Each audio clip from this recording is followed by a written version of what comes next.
The campfire crackled in the twilight, its flames dancing in rhythmic pulses against the encroaching darkness. The smoke, thick and curling, seemed to wrap itself around the faces of men, adding to the shadows that already clung to their weary forms.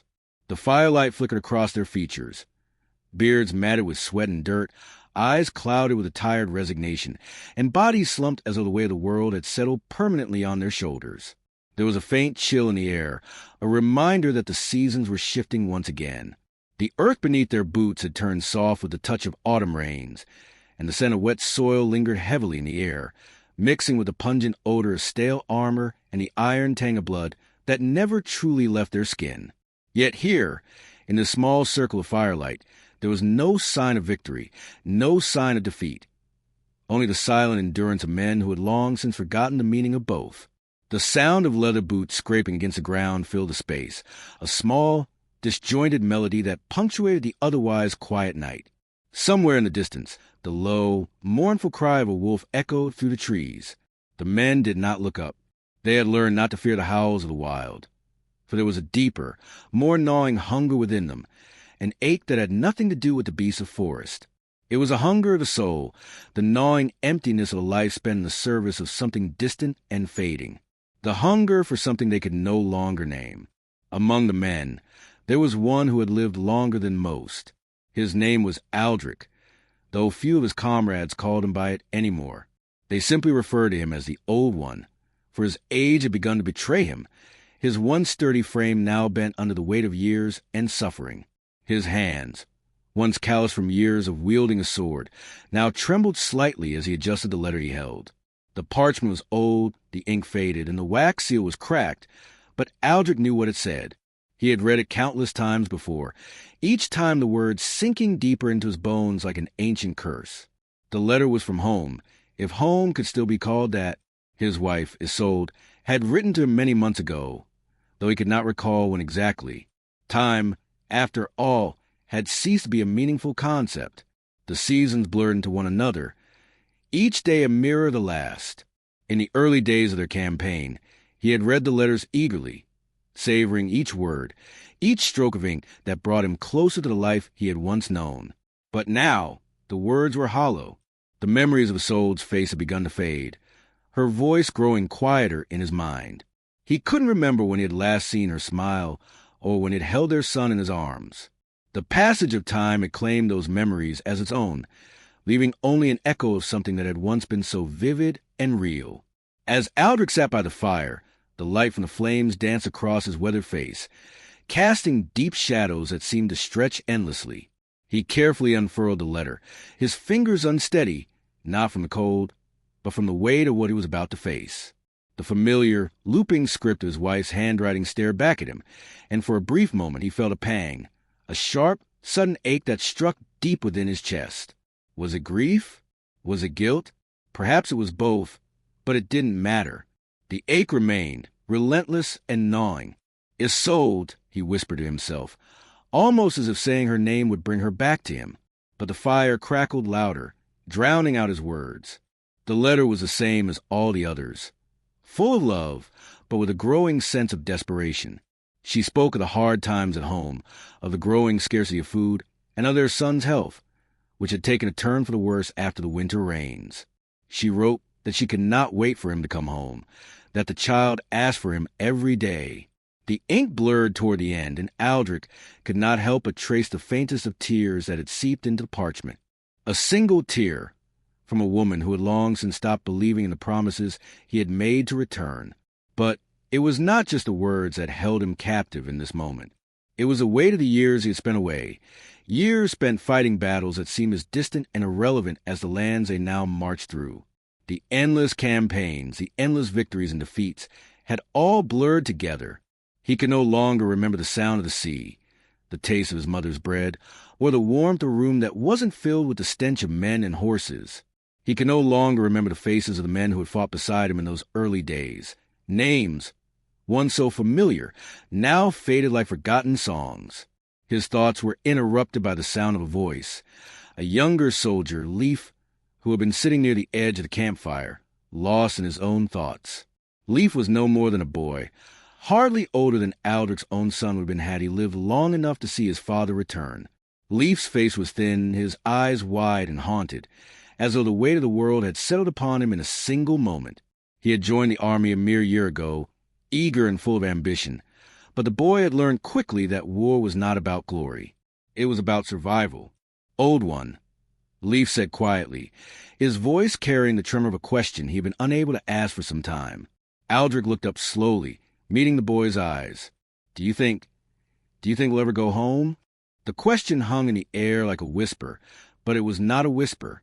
It was a scream, a cry that each of them had buried deep within, only to have it surface when the silence of the night pressed down too heavily upon their shoulders. Aldrich paused, his breath catching in his throat. He had heard this question before, many times, from many different faces. The same question, each time asked with the same desperation, and each time he had answered it with nothing but silence. Because what could he say? How could he lie to them? The truth was, none of them knew. None of them had any idea when or if they would ever see home again. Instead of answering, Aldrich leaned forward, slowly placing the letter in the firelight. The flickering flames cast a brief, ghostly glow over the paper, making the ink appear alive, moving, shifting. His hands, still unsteady, carefully turned the letter over, revealing a small sketch drawn in the corner. It was crude, yet unmistakable, a simple drawing of a child's face, framed by two hands. A face that Aldrich would never see again. A child that would grow without him. His son. He sat back, feeling the weight of the loss settle deeper into his chest. Around him, the camp had grown quieter. The men sat in their own thoughts, lost in their own personal battles, their own private worlds. There were no cheers here, no songs, no triumph. Only the sound of leather-clad feet shifting against the ground, the clink of armor as they moved in and out of camp, and the rustling of the wind through the trees. The weight of their existence seemed to pull at them like a chain, each day another link in an unbreakable bond to this endless, unyielding war. But Aldrich could not allow himself to remain in this moment for long. The fire would burn low soon, and the camp would grow colder. And so, as he had done countless times before, he pushed the letter aside, as if to cast aside the memories it carried with it. The past was something they could not afford to dwell upon. The future, even less so. There was only the present, the here and now, and the endless march that lay before them. Aldrich stood slowly, his bones protesting the movement. He grabbed his sword from where it lay on the ground beside him, the hilt worn smooth from years of use. The others had begun to stir as well, preparing for the long night that stretched ahead of them. They would sleep, if they could, on the cold ground, their dreams filled with the same faces, the same questions, the same sense of longing. The fire crackled one final time, sending sparks in the air before it finally settled into a soft, steady glow. Aldrich looked once more at the faces of his comrades, the flickering light casting them into sharp relief. Their eyes, hollow and distant, were mirrors of his own. They were all here, in this camp, not for glory or honor, but simply to endure. There would be no heroic return, no triumphant reunion. There would only be the endless days, one after another, until they were either broken by the weight of the world or released by death. As the night deepened, Aldrich closed his eyes, the sound of the wind carrying away his thoughts, and he found, for the first time in years, a brief, fleeting peace. Under the shadow of the distant mountain range, the soldiers trudged through the wet, heavy earth, their boots sinking into the muddy path. The sun had long since disappeared beyond the jagged peaks, leaving only a cold gray sky in its wake. The clouds hung low, heavy with the promise of more rain. A constant mist rolled down from the mountainside, curling around the men like a spectral presence, blurring the world around them. The air was damp, clinging to their skin, soaking through their worn leather armor and thin cloaks, making the cold bite all the harder. The scent of wet earth and pine trees mixed with the iron tang of sweat and metal, a reminder that they had been on the march for far too long. Their leader, Sir Roderick, rode ahead of the group, his horse's hooves sounding like the steady beat of a drum against the silence of the forest. His once imposing figure now seemed frail, dwarfed by the towering trees that lined their path. He had once been a man who could command legions with a single glance, whose words had inspired fear and loyalty in equal measure. But that was before the endless campaigns that had drained him of all his energy, leaving only a hollow shell behind. His eyes, once sharp with the fire of battle, were now dull, as if the very light within him had been extinguished by the weight of the years. His armor, once a shining reflection of his power, was now battered and tarnished, the once proud insignia barely visible beneath layers of grime and rust. He had stopped speaking to his men days ago, his silence a stark contrast to the man he had been. Behind him, the soldiers walked in silence, their heads down, their shoulders slumped in exhaustion. They were a weary, broken force, their spirits eroded by the passage of time and the endless march that had brought them to this point. The youngest among them, Eirik, had joined the army only a year ago, eager to prove himself in the heat of battle. But now, as he trudged through the mud, his armor a heavy burden on his chest, he found himself questioning why he had ever wanted this life. What was the point of it all? The banners they had once fought under had long since frayed, their colors faded and indistinguishable from the gray of the sky above. The victories they claimed seemed meaningless now, as distant and empty as the land they traversed. Eirik had heard the stories of Sir Roderick's former glory, of how he had once commanded entire armies to victory, how his name had been spoken in awe across the kingdom. But none of that seemed to matter now. The battlefield had become a distant memory, a place of forgotten triumphs and losses. The only thing that mattered now was survival. Survival from one day to the next, from one campaign to the next, in a war that seemed to stretch on forever. He glanced around the other soldiers, their faces drawn and pale, their eyes devoid of the fire they had once held.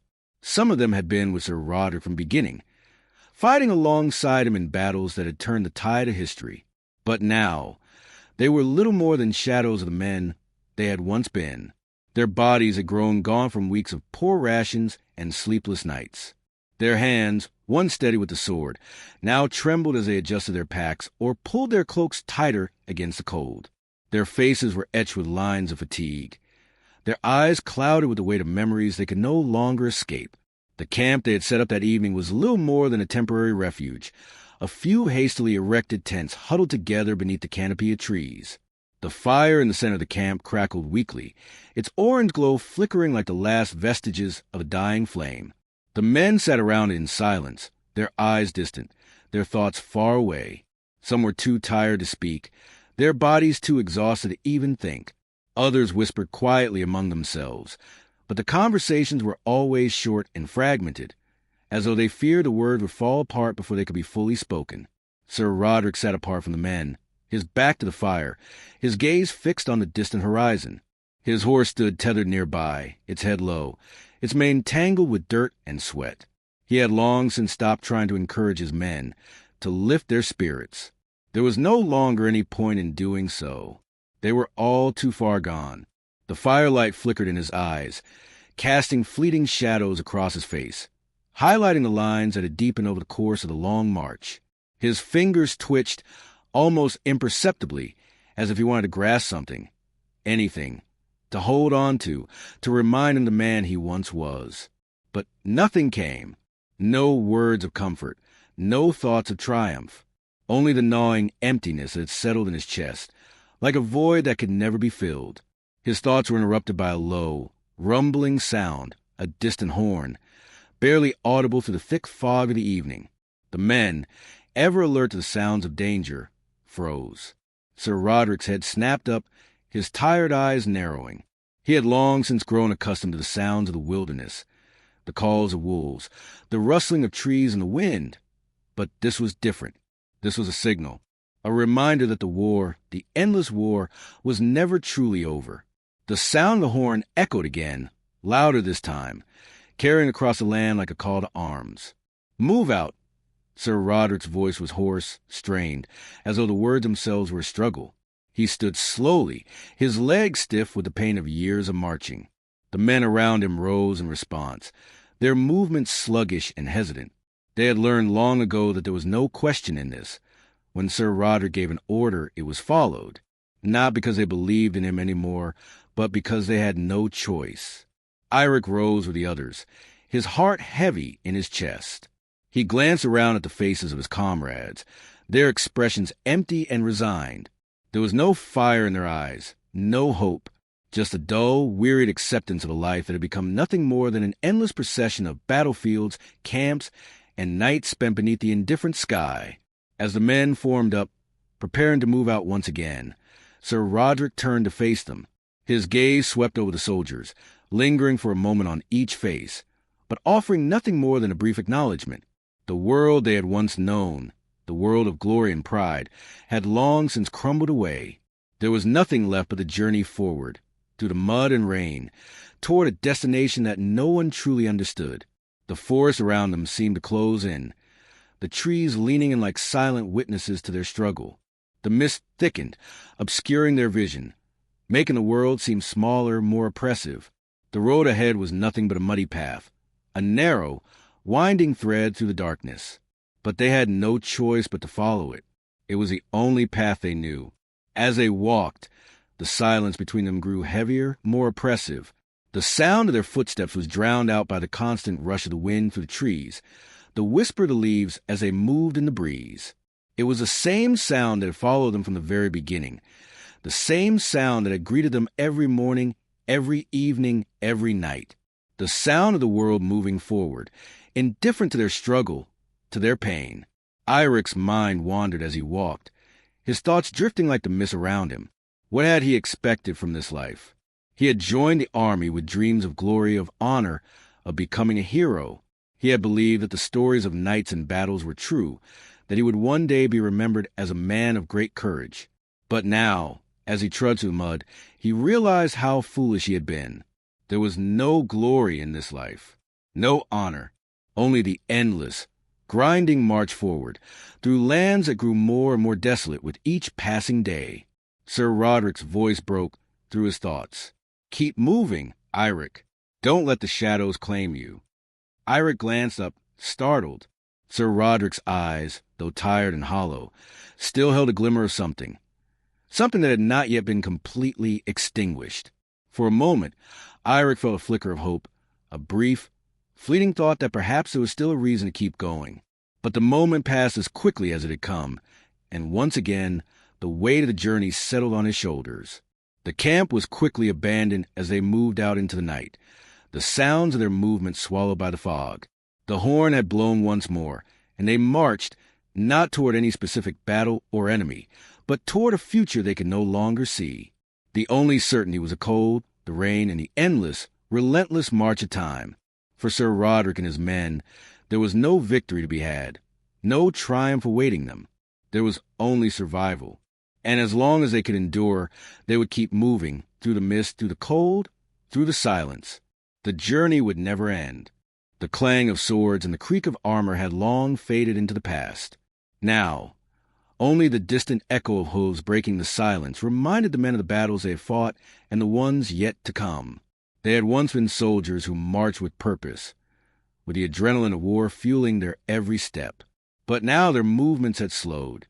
Their armor, once a symbol of might and glory, felt like a burden. It clung to their bodies like a second skin, pressing against their ribs, weighing them down, as if reminding them of the lives they had left behind and the lives they could never return to. The land around them was unforgiving. The earth had turned to a thick, cloying mud, the kind that swallowed their boots with each step. The rain had been relentless, pouring down in torrents for days, until even the trees seemed to sag beneath the weight of the sky. It was as though the very world had conspired to make their march more difficult, to make their suffering more tangible. And yet they kept moving. They had learned to endure the exhaustion, the cold, the constant ache of their limbs. But there was one thing they could not escape, the silence. It was a kind of silence that comes after the storm, when everything is still, when the echoes of battle have faded, leaving nothing but the haunting quiet. It was a silence that weighed heavy on their hearts, pressing down on them like an unseen hand.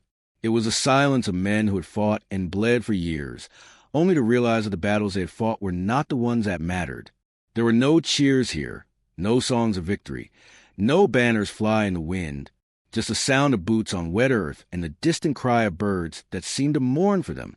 At the front of the column, walking with the heavy step of one who had long since given up hope, was Oswin. He had once been a man full of fire, a warrior whose name was spoken with respect in the great halls of kings. His reputation had spread like wildfire across the land, his sword cutting a path through enemy ranks, his heart burning with the need for glory.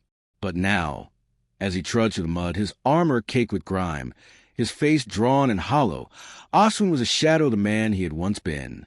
He had lost count of the days they had been on the road, and with each passing day, the memories of his former life seemed to fade further and further into the fog of the past.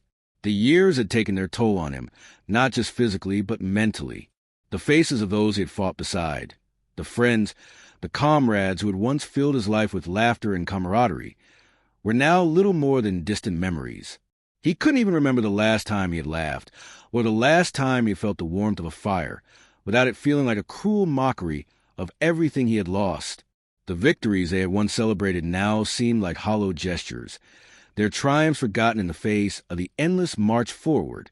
All he could think about now was survival and hope, faint as it was, that they might one day reach the end of this long road. Behind him, the rest of the men walked in silence, their eyes on the ground, their bodies bent with exhaustion. They were a mixture of old veterans and young recruits, but there was little difference between them now. The fire of youth had been extinguished in the crucible of war, and even the oldest among them seemed to have lost the strength that had once kept them going.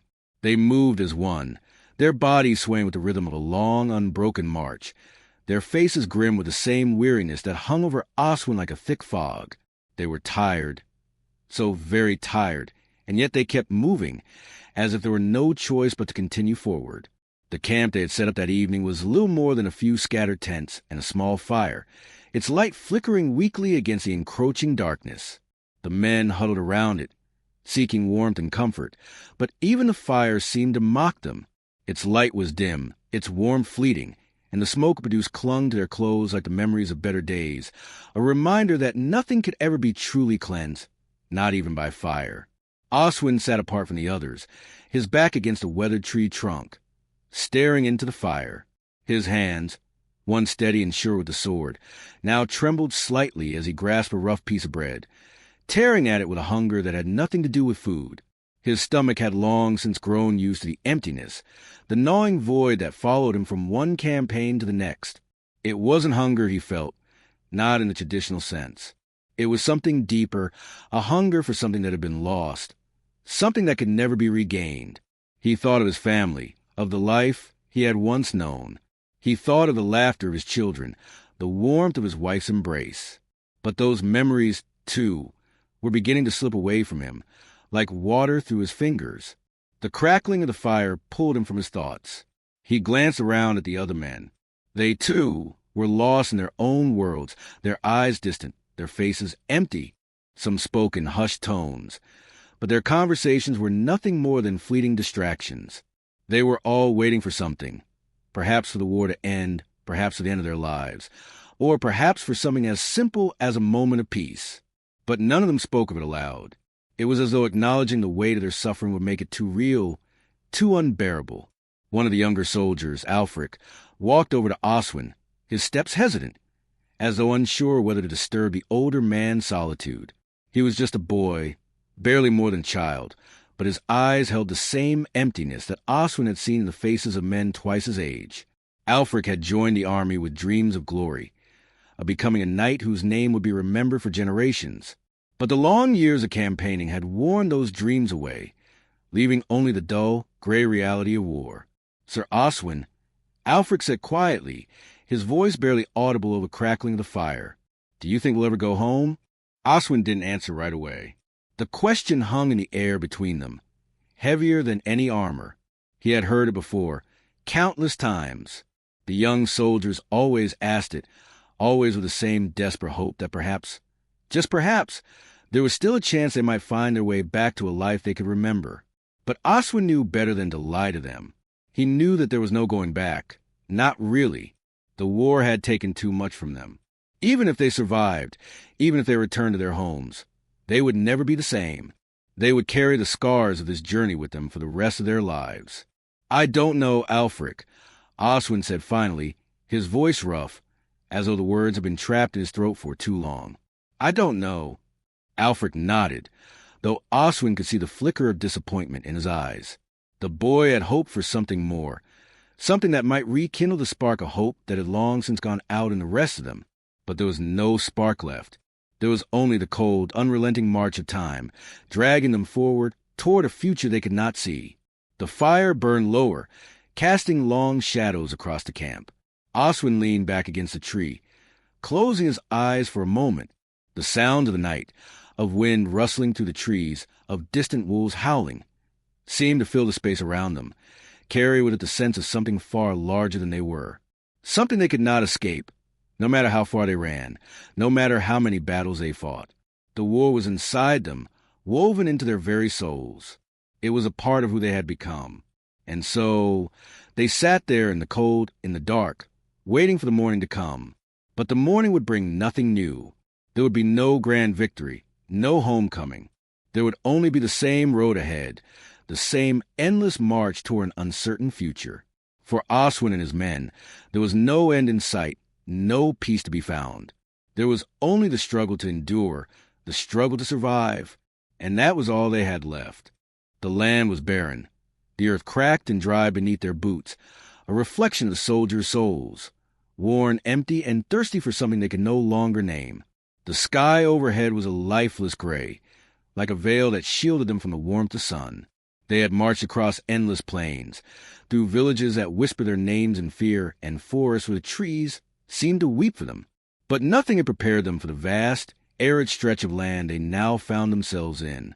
The soil beneath their feet was as dry as dust, a dull, ochre color that clung to their boots, turning each step into a small, weary battle. There was no shelter here, no water, and no sign of life save for the faintest flickers of movement on the horizon. A distant vulture circling above, its wings casting shadows across the ground. It had been weeks since they had seen a village or heard a word spoken in any tongue other than their own. The soldiers had long since stopped speaking to one another. There was no need for words. Each man was lost in his own thoughts, and even when they spoke, it was only to pass along the bare necessities, orders, directions, rations. Their faces had grown gaunt from days of deprivation, their skin cracked and dry from the relentless sun. Their eyes, once bright and eager, were now dull, haunted by the thought that they had no place to return to, no purpose beyond this endless journey. At the front of the column, leading them through the desolate wasteland, was Sir Magnus. He had once been a figure of strength and valor, a knight who had earned the respect of kings and peasants alike. But now, as he rode to the barren land, his once proud armor was tarnished and covered in layers of dust, the insignia of his house barely visible beneath the grime.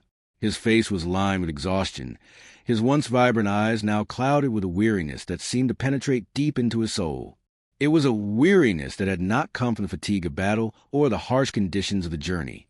No, this weariness was something deeper, something that could not be fought with steel or stone.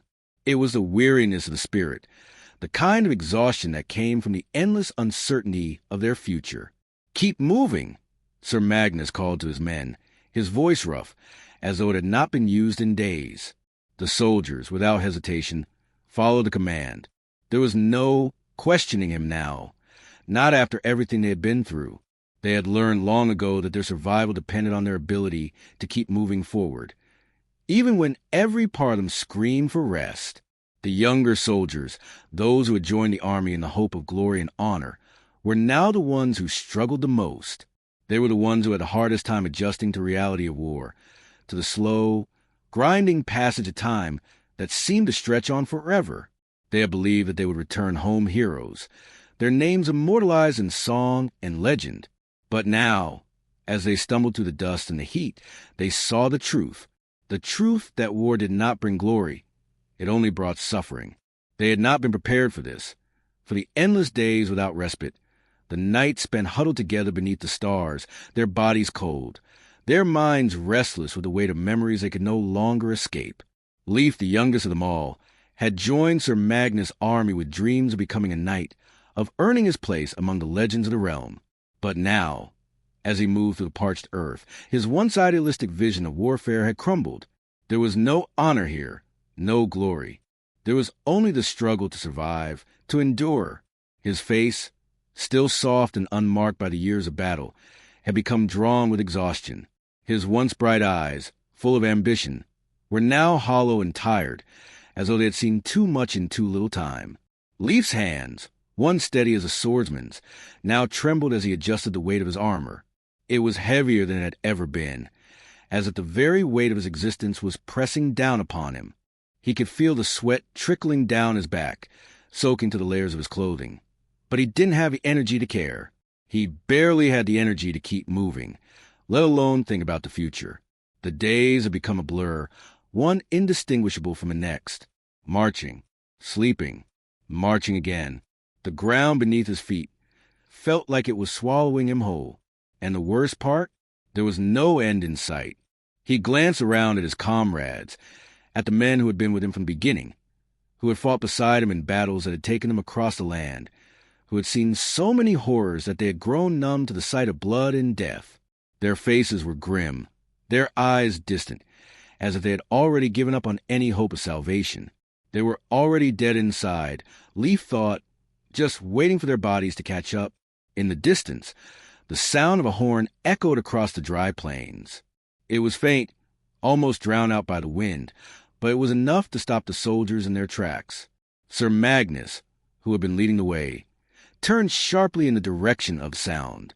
His brow furrowed, a momentary flash of something in his eyes. Concern, perhaps, or maybe a hint of fear. He had heard that horn before. It was a signal of the enemy, of the remnants of the warlords they had been chasing for months, the ones who had eluded them time and time again. "They're close," Sir Magnus muttered, more to himself than anyone else. "We must push forward." The soldiers moved more quickly now, urged on by the urgency of their commander's words. But even as they quickened their pace, there was no joy in the movement. There was no sense of urgency, only resignation. They were all too tired to care about the battle ahead. The thought of facing another enemy, of engaging in yet another bloody conflict, seemed almost unbearable. What was the point? What would it change? They were all dying, slowly in their own ways. Whether by the enemy's sword, the brutal march, or the hunger gnaw at their insides, they were all doomed. As the day wore on, the wind began to pick up, stirring the dry earth around them into a swirling cloud of dust. The air felt thick, almost suffocating, and each breath they took tasted of ash. Leif could feel his throat tightening with the lack of moisture, his mouth dry, cracked. But there was no water to be found. They had crossed the last oasis days ago, and now there was nothing but the barren stretch of land in front of them. The thought of water, of cool, refreshing water, had become an obsession. It was all he could think about. How long had it been since they had last seen a river? Days? Weeks? It didn't matter. It felt like a lifetime. The nightfall brought no respite. The sky was heavy with the promise of more dust, more heat, more nothing. They set up camp as best as they could, huddling together in small groups around whatever firewood they could find. The crackling of the flames was the only sound that broke the silence, the only source of warmth in a world that had turned cold and indifferent. Sir Magnus sat apart from the others, his back against a jagged rock, his eyes fixed on the fire. His face was unreadable, a mask of exhaustion and resignation. He had not spoken in hours. He did not need to. The soldiers knew what he was thinking, knew that he was weighed down by the same thoughts that had plagued them all for days. The future was a bleak and distant thing. There would be no victory, no triumph. There was only survival, and that was becoming increasingly difficult to cling to. Leif stared into the fire, his thoughts a tangled mess of confusion, fear, and longing. What had he been fighting for all this time? What had any of them been fighting for? The glory of a kingdom? The protection of their homes? The love of their families? None of it seemed real anymore. None of it seemed worth the suffering, the endless pain, the deaths of their comrades who had fallen along the way. The silence stretched on, as thick and suffocating as the dust that hung in the air. There was no comfort here, no solace, only the fading embers of fire that seemed to mirror the fading hope in their hearts. And as the night deepened, as the stars watched down from the heavens above, Leif understood something he had never understood before. There was no going back. There was no home to return to. There was only this endless journey, this cruel, barren landscape that offered no sanctuary. In that moment, he realized that they had not been fighting for a future. They had been fighting for present, for the ability to take one more step, to endure just a little longer.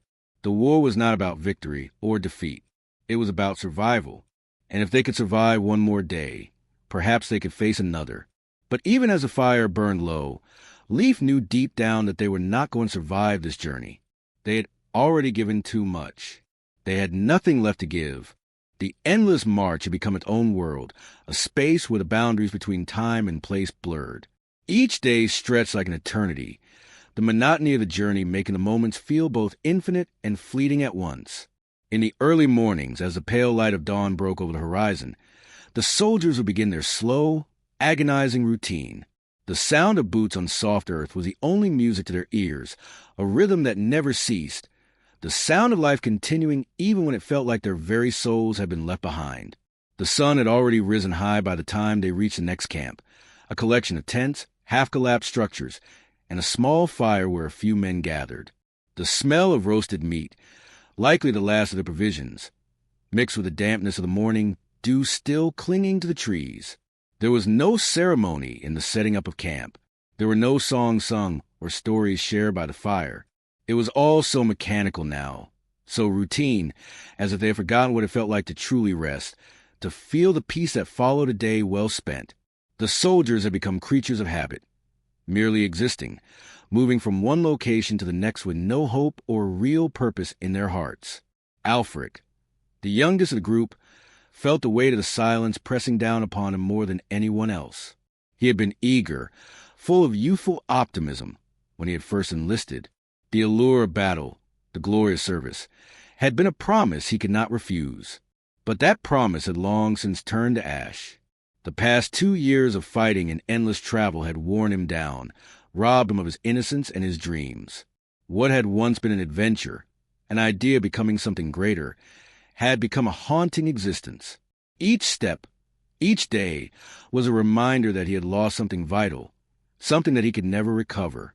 His armor, though still functional, was battered and stained with the remnants of countless battles. His sword had lost its gleam, its edge dulled by constant use and lack of proper maintenance. Alfred could no longer remember the last time he had seen the face of someone he loved, his family, his friends, his home. They felt like distant ghosts now, images that slipped through his fingers like grains of sand. In their place, there was only the cold, hard reality of the battlefield, and now this endless march that had led him further away from everything he once knew. He sat near the fire, his back against one of the charred logs, as he absent-mindedly sharpened his sword. The rhythm of his movements was familiar, almost comforting, as though the physicality of it kept him anchored to something he'd control in a world that had long since spiraled out of his grasp. The fire crackled softly, sending small embers into the air, but Alfred barely noticed. His thoughts were somewhere else, wandering between memories and present fears, his heart heavy with questions he had no answers for. How much longer do we march? The voice that broke through his reverie was rough, familiar, but distant. It was Einar, a man who had been with the army for as long as Alfred had. Though unlike the younger soldier, Einar had seen far more than he cared to remember. He had been on countless campaigns, his face and hands scarred by battles that had left permanent marks not just on his body, but on his soul. The bitterness in his voice was a constant now, like a part of his very being that could not be separated from him. Alfred lifted his gaze to meet Einar's eyes, which were clouded with the same weariness that had settled over the entire camp. "I don't know," Alfred replied, his voice faint, almost as if speaking about the future itself felt too heavy to bear. "I don't know how much longer any of us can take it." Einar didn't respond immediately. He didn't need to. The answer was already clear. There was no end in sight.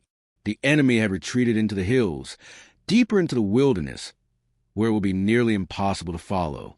The campaign had been dragging on for so long that even the commanders had begun to speak of an indefinite timeline. There would be no more celebrations, no triumphs, only the dull, slow grind of survival. Do you ever wonder if it was worth it? Einar's voice, almost a whisper now, seemed to hang in the air, suspended in the heavy silence. Alfred turned his head slightly, as if considering the question for the first time. All of this, the blood, the battles, the years of marching, did any of it mean anything? Alfred hesitated before answering. His eyes moved to the ground, as though the dirt beneath his feet might provide an answer. At first, I thought it did, he said quietly, but now, it feels like nothing was worth it. Not anymore. Einar nodded, his face grim. I know what you mean. I thought we'd be home by now, after everything. But look at us. We're stuck in this God-forsaken place. 100 days into this march, and I'm not sure I even remember what home looks like anymore. Alfred's heart clenched at the mention of home. He had tried, so many times, to recall the sound of his mother's voice, the warmth of the hearth, the smell of the fresh bread she would bake on cold mornings. But those memories were fading, slipping away as the endless road wore on. He had imagined that coming home would be the thing that kept him going, the promise that everything he had endured would be rewarded. But now that hope felt foolish. For the next few moments, the two soldiers sat in silence, lost in their thoughts. The fire crackled between them, casting long shadows on the faces of the men around them, shadows that seemed to stretch out as far as their memories reached. There was a tension in the air, as though the entire camp was holding its breath, waiting for something, anything, to break the stillness. It was then that the sound of hooves reached their ears. Alfred stiffened, his hand instinctively moving to the hilt of his sword. Einar, too, stood, his eyes scanning the horizon for any sign of what was coming. The soldiers around the campfire, likewise, were on high alert as the sound of the approaching riders grew louder. Sir Oswin, the commander of their company, emerged from the shadows, his face shadowed by the dim light. He had been a figure of strength in the beginning, resolute, commanding, but now his presence seemed almost fragile, as though the weight of the years had broken something inside him. His eyes, once sharp with determination, now reflected the same emptiness that had crept into the hearts of his men. His once bright armor was now dull and worn, and his once deep voice had become quiet, a mere echo of what it had once been. "Gather round." Sir Oswin's voice broke the silence, though it carried an authority that none could ignore. "The time has come. Tomorrow we march again." Alfred felt a wave of dread wash over him at the words. Another march? Another endless stretch of days with no end in sight? He could feel the collective groan of the men around him, their shoulders slumping further, as though the very mention of another day on the road had drained them of their last remaining strength. And where are we marching to? Einar's voice, sharp with bitterness, cut through the silence. "Where the hell are we going, Sir Oswin? We've been chasing these damn bandits for months. We've lost men. We've starved. And for what? For some hill or some fortress that doesn't even matter anymore." Sir Oswin's eyes flickered with a mixture of frustration and something else, something Alfred couldn't quite place. "The enemy has dug in. We can't afford to wait any longer," he said, though his words felt hollow, as though even he didn't believe them. "The king commands it. We march and we end this." The words were final, and there was no room for argument. There never was. Sir Oswin turned, his armor clinking softly as he walked away, leaving the men to stew in their own thoughts. The fire crackled, but it couldn't warm the coldness that had settled deep in their bones. Alfred remained by the fire, his gaze lost in the flames. He wasn't sure why, but something in command had triggered a deep, unsettling feeling in him. It was the way Oswin had spoken, the way his words seemed to lack conviction, as if even Commander himself was questioning the point of it all. But it was more than that.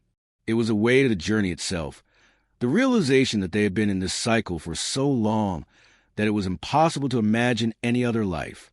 There was no going back. They were all locked in this endless, hopeless march. And the worst part?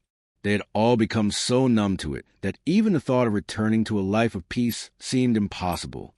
Leif thought again about home, the family he might never see again, the life he might never live.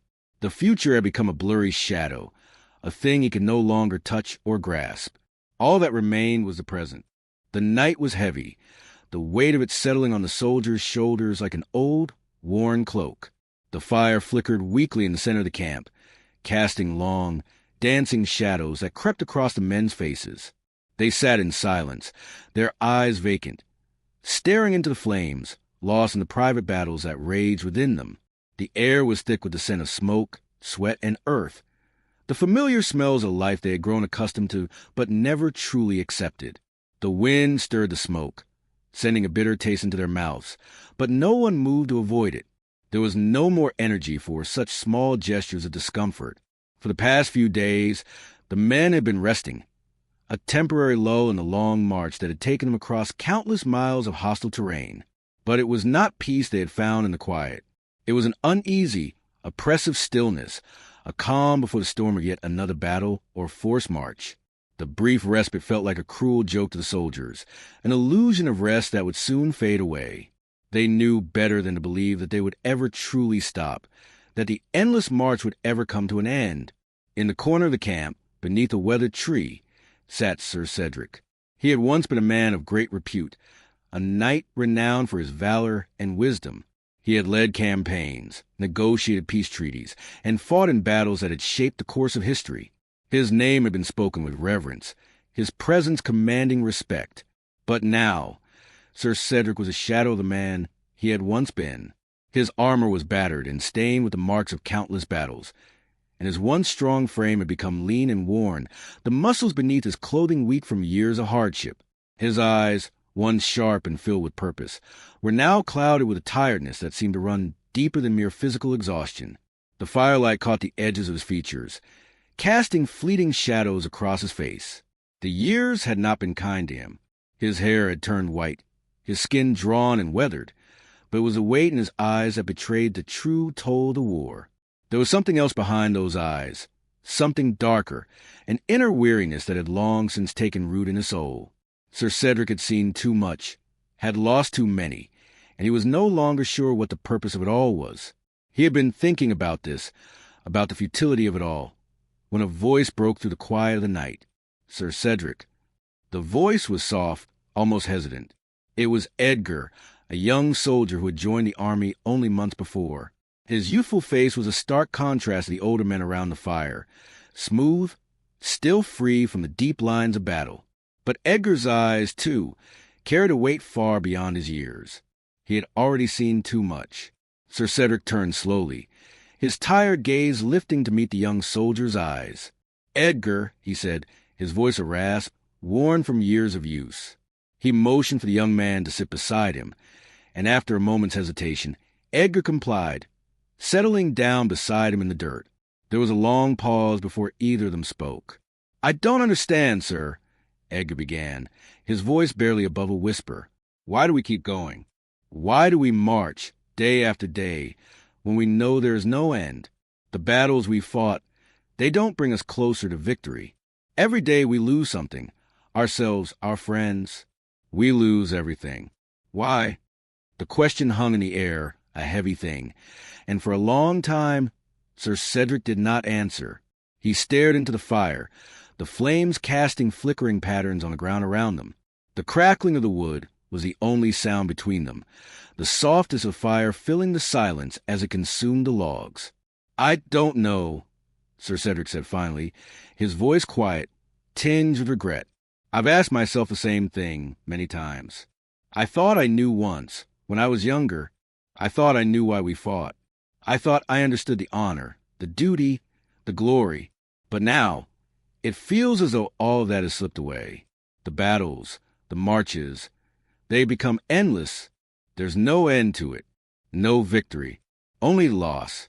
Edgar looked at him, his brow furrowed in confusion. "Loss," he echoed. "But we've won battles. We've driven the enemy back. We've made progress."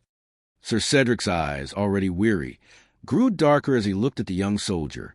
"What is progress, Edgar?" he asked. "Do we even know what we're fighting for anymore? It's been years, years of endless fighting. How many more battles must we win before we realize that it's not enough? Every victory comes at a cost. And what do we have to show for it? A few more miles of ground? A few more days of marching?" There was a bitter edge to his words, and Edgar could hear the pain in them. He had heard it in the voices of the older soldiers, too, the ones who had been at it for far longer than he had. But it was different when it came from Sir Cedric.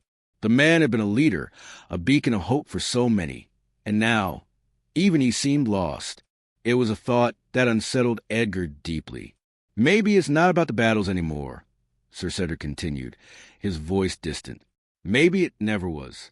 Maybe it's about surviving the march, about enduring the things we cannot control. The enemy, the war, the death, they're all outside of us. But this march, this endless journey, is something we choose, something we have to live through, no matter how broken we become. It's the one thing we can't escape. Edgar swallowed hard, feeling the weight of those words settle into his chest like a stone. He had been trained to fight, to be brave, to be strong in the face of battle. But now, as he sat beside Sir Cedric, he wondered if there was anything left to fight for. What did it mean to be brave when every victory seemed hollow, when every day on a road felt like an unbearable burden? For a long time, neither of them spoke. The fire continued to crackle in the distance, the only sound that filled the heavy silence. Finally, Edgar spoke again, his voice quieter now, tinged with sorrow he could not hide. "I don't want to lose myself," he said softly, more to himself than to Sir Cedric. "I don't want to become like them, like the others. I don't want to forget why I'm here." Sir Cedric turned his head slowly, meeting Edgar's eyes with a look that was both knowing and sad. "You will forget, Edgar," he said gently, his voice rough. "It's not a matter of choice. The war takes things from you, things you never thought you would lose. It takes your hope. It takes your dreams. It takes your soul." Edgar's heart clenched, the weight of Sir Cedric's words sinking deep into him. He had thought that he was strong, that he could endure the hardship, that he could remain unchanged. But now, in the face of the older knight's wisdom, he realized that there was no way to avoid it. War would take everything from him, whether he wanted it to or not. Then why do we keep going? Edgar whispered, the question escaping him before he could stop it. Sir Cedric looked at him for a long moment before replying. "Because we have no choice, Edgar. We keep going because we can't stop. We keep going because it's the only thing left to do. The war won't end, not for us. But maybe one day, when it's over, we'll remember the reason we started, even if we've lost everything else." The night stretched on, the fire burning low as the men around them settled into restless sleep. Sir Cedric and Edgar remained by the dying embers, lost in their thoughts, each man burdened by the same unspoken truth.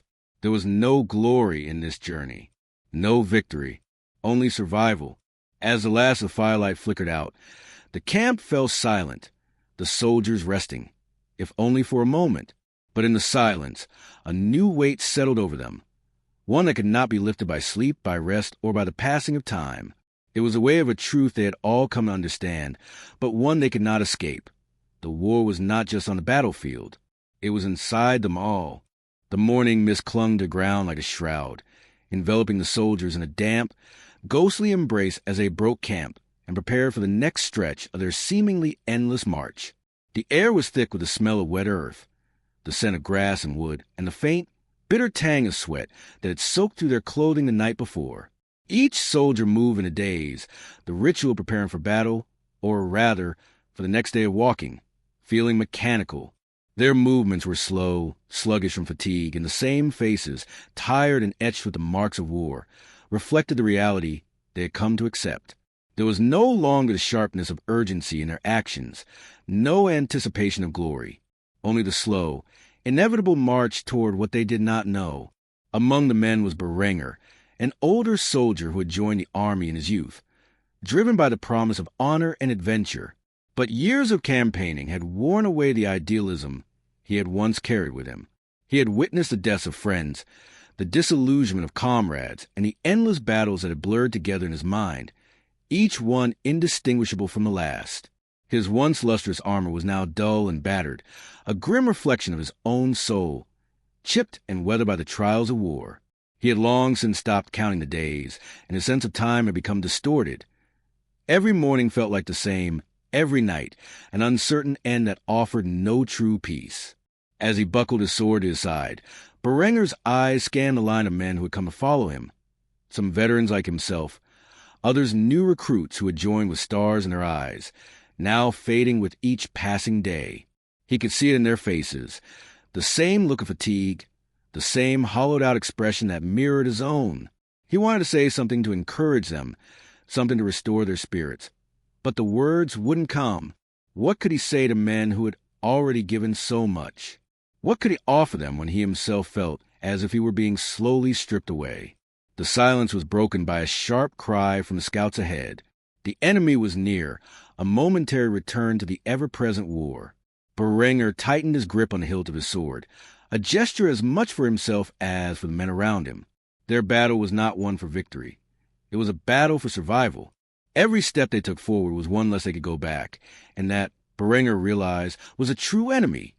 The endless, relentless passage of time that stripped them of everything they once held dear. Maybe it never was. Maybe it's about surviving the march, about enduring the things we cannot control. The enemy, the war, the death, they're all outside of us. But this march, this endless journey, is something we choose, something we have to live through, no matter how broken we become. It's the one thing we can't escape. Edgar swallowed hard, feeling the weight of those words settle into his chest like a stone. He had been trained to fight, to be brave, to be strong in the face of battle. But now, as he sat beside Sir Cedric, he wondered if there was anything left to fight for. What did it mean to be brave when every victory seemed hollow, when every day on the road felt like an unbearable burden? For a long time, neither of them spoke. The fire continued to crackle in the distance, the only sound that filled the heavy silence. Finally, Edgar spoke again, his voice quieter now, tinged with a sorrow he could not hide. "I don't want to lose myself," he said softly, more to himself than to Sir Cedric. "I don't want to become like them, like the others. I don't want to forget why I'm here."